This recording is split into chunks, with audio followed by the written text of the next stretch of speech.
Something else you said was, which I found very interesting, is you said um, that tailoring was a craft unlike other crafts, and it had developed up to a point where it stopped developing, technically speaking. What did you mean by that, and why do you think that is the case? Well, okay, there's a caveat to that. I mean, there might be better ways to make a jacket, better ways Mm-hmm. to draft or fit, Mm-hmm. which I'm sure we will talk about. But when you look at other industries, not necessarily crafts, craft-based industries, but like I Mm-hmm. said, with medical sciences, with architecture, with engineering, Mm-hmm.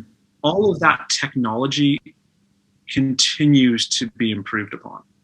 Yes. What we will think of as cutting edge today will be an antique in Mm-hmm. 10 years. Actually, we joked the other day about how your laptop was, what, 6 years old, and how Vintage, yeah. vintage. You wouldn't say that about a coat. You wouldn't Mm-hmm. say that, a 6-year-old coat is vintage. The way it was made, it would still be relevant. And we actually look back often at the makers from the early 20th century and see how beautifully they made clothing. Mm-hmm. There's something about the craft that has been nearly perfected. It isn't perfect, but nearly Mm-hmm. perfected. And there are other industries that have the same, are the same. If you look at, like you said, woodworking, Japanese woodworking, or porcelain, Mm-hmm. some of those kind of crafts are so highly refined Mm-hmm. that I don't know if they can be improved upon. And I don't want to speak for artisans in those industries, Mm-hmm. but I just don't see how you can make a more perfect canvas or a Mm-hmm. more perfect theme, whether it's by hand or by machine. Mm-hmm. But I'd The love to be improved. sense, yeah, yeah, yeah. The idea I get from what you say is that in general, obviously there are too many nuances if you look at every tailor specifically, but Yeah, yeah, yeah. in general, um, there are only so many techniques that you could apply on a given thing. And since there are so many tailors and they have tried so many things on all these different compartments and different subjects, let's say, within tailoring, that if you would take an average, there isn't much more that you could really radically change and Mm. revolutionize than what we've had in the last, let's say, 300 to 400, maybe 500 years. Kind Mm. of, is that what you're saying?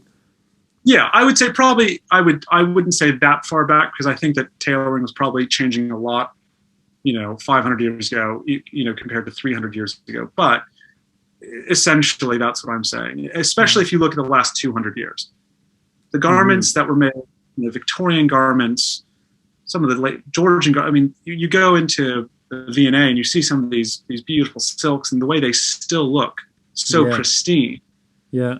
I think is indicative of how relevant the Mm-hmm. actual techniques still are today. Mm-hmm. Now, Mm-hmm. I remember one of the papers I had to write about for um, my degree was about the jacquard loom. If you Mm-hmm. look at a jacquard loom, even though from 1804, whenever it was, the process of weaving has changed dramatically, Mm-hmm. and punch cards seem so antiquated. Yeah, So yeah.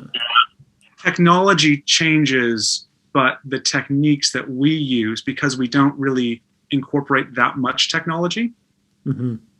doesn't change. Do you think that the reason why the techniques that we use don't change that much is because we don't use a lot of technology per se, or is it just the nature of the techniques themselves? It's like there is only so many. So a weak example would be, yeah, but there are only so many ways you can create a buttonhole. So you can maybe try 200 ways of making a buttonhole, but then eventually you still, the buttonhole itself doesn't change. So you create a lot of variations unless you come up with a new buttoning system, for example. What do you think? I think it's a combination of the two, because if you think about the fact that we limit the use of technology, Mm-hmm. meaning that you can only optimize how efficiently we're using our hands Mm-hmm. to a point. Like you're going to reach a peak where you cannot improve, the average human's dexterity, or anymore. Mm-hmm. Mm-hmm. If you look at technology, you can look at buttonhole machines. Yes. I'm sure there's a lot of tailors who probably just have access to a home sewing machine. And what do you do for buttonholes if you want a machine one? It's just a zigzag stitch. Yeah. Then we look at the next iteration of that, and it goes from a zigzag stitch to maybe a finer zigzag stitch, to where it actually almost simulates Mm-hmm. the actual kind of role of having GIMP in the buttonhole. So technology will probably carry on increasing when you look at machine-made buttonholes. Mm-hmm. But ultimately, they're trying to emulate what we do by hand. Mm-hmm. I have a lot of questions in my mind. Question number one is, it's so difficult to sort out these questions because they can take the conversation in very different directions. I'll try to keep it kind of like concentrated. So, do you think it's a bad thing that a lot of machines are trying to emulate what we do by hand, for example?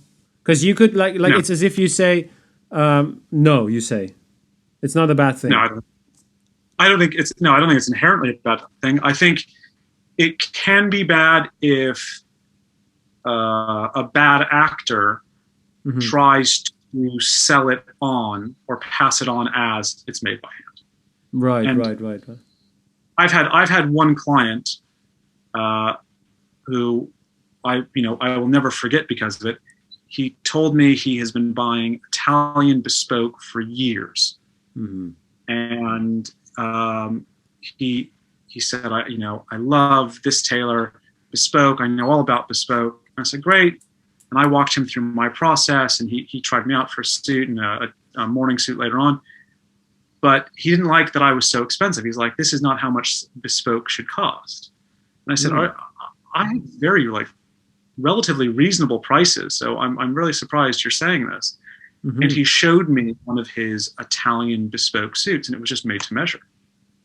Oh. So I don't know. And there's obviously, because I never followed up because I didn't want to, cause a conflict. Mm-hmm. But I didn't know if he misinterpreted what the tailors were telling him, or the tailors were saying this is bespoke. Right. Because yeah, it had an edge stitch that kind of simulated the hand edge stitch. Mm-hmm. But you flip the lapel back and you can see what it is, And I thought, if you have a person who's using these machines and then passing it off as handmade to customers that might not know the difference, then that is bad. Mm-hmm. But generally, all you're doing is you're increasing the quality of mass-produced garments, and that can't be a bad thing. That's true. That is true.